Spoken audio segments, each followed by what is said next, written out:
This time, Colin Kaepernick takes a stand by kneeling. San Diego.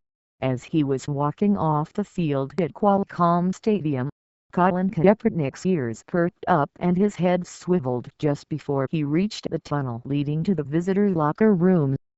He planted like he was trying to avoid a linebacker, made a hard right turn and raced to the edge of the stands.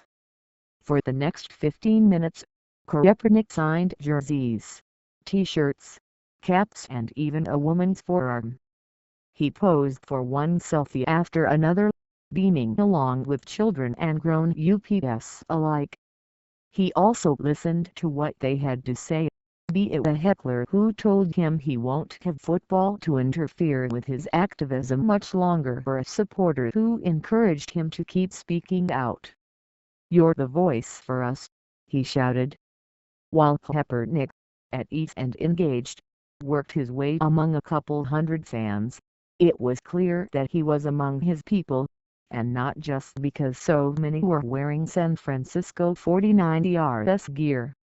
They were mostly Latino, Asian and Black.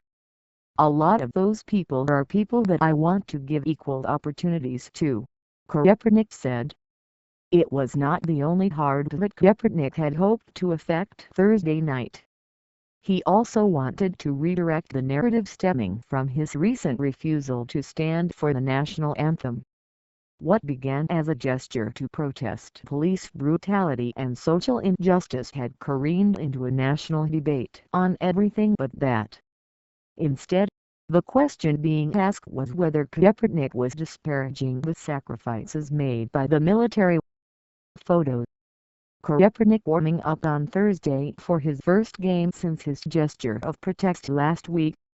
Credit Dennis Perot/Associated Press. So, on Thursday night, in his team's final exhibition game before the start of the NFL season, Kaepernick took a knee instead of a seat during the Star-Spangled Banner along with his teammates Eric Reid and Nate Boyer, the former member of the Army's Green Berets. Also, Kaepernick announced afterward that he would donate the first million of his $11.9 million salary for this season to charitable organizations and that he was open to speaking to students at the San Francisco Police Department Academy. "Once again, I'm not anti-American," Kaepernick said. "I love America. I love people. That's why I'm doing this. I want to help make America better. I think having these conversations helps everybody have a better understanding of where everybody is coming from," Kaepernick said at one point during a lengthy post-game news conference that his stance had been portrayed out of context by the media. Nevertheless, Kaepernick was also cleaning up a mess of his own making on Thursday when photos surfaced of him wearing socks to practice this summer that featured cartoon pigs wearing policemen's caps. As it happened, the 49ers were playing in a city with a sizable military presence, thanks to nearby Camp Pendleton, and the Chargers were also celebrating their 28th salute to the military night, replete with a local Marine band, skydivers and a large flag that was unveiled before the national anthem.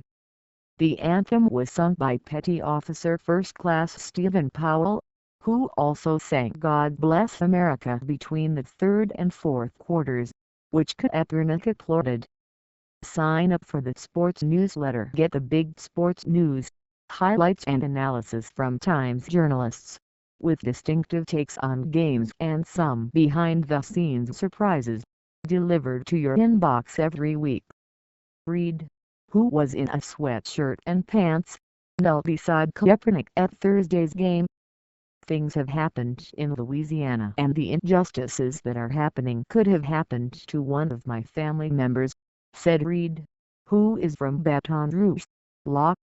"It touched close to home and I just wanted to show my support to him and let him know that he is not the only person who feels the way that he feels. There are a lot of people out there that feel that way." Still, Kaepernick was booed at every turn on Thursday, when he entered the field to warm up, when he took a knee, and virtually every time the 49-yard offense broke its huddle. It did not seem to impact his performance. He directed the 49ers to 2 scoring drives in the first half of their eventual 31-21 victory. Kaepernick's decision to sit for the anthem brought widespread attention to a game that would have been all but ignored. The N.F.L.'s final exhibition games come after more than a month of practice, rarely feature any starters, and are seen by coaches as exercises to get through unscathed before the start of the regular season. But it was important to Leigh and Jackie Cohen, who were each cradling one of their newborn twins, Daytona and Matthew, who were born on the 4th of July, after driving 2 hours from the desert town of Victorville, California, to deliver a message to Kaepernick. "We're inspired," Cohen said.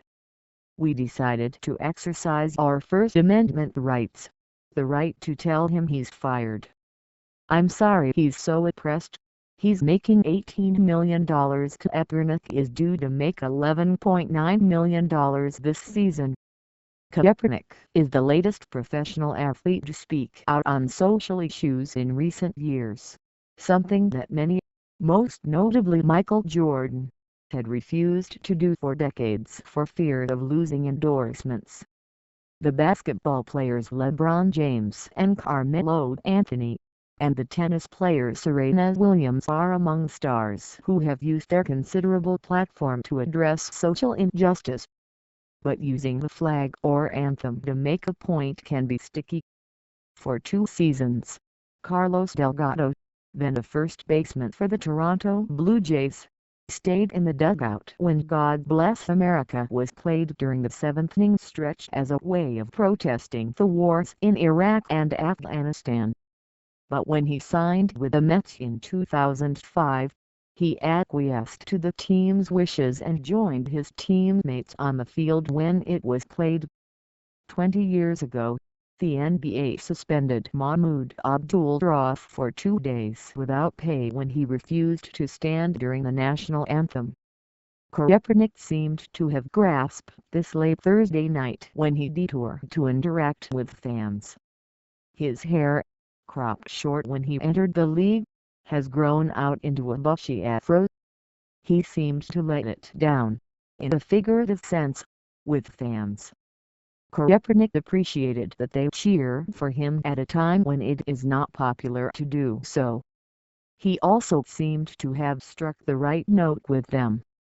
"I understand his message," said staff SGD Jonathan Felix, who said he has been deployed 4 times to Iraq and Afghanistan. "There is a lot of oppression in the world and he's fighting for people just the way I have been. It's mind-boggling."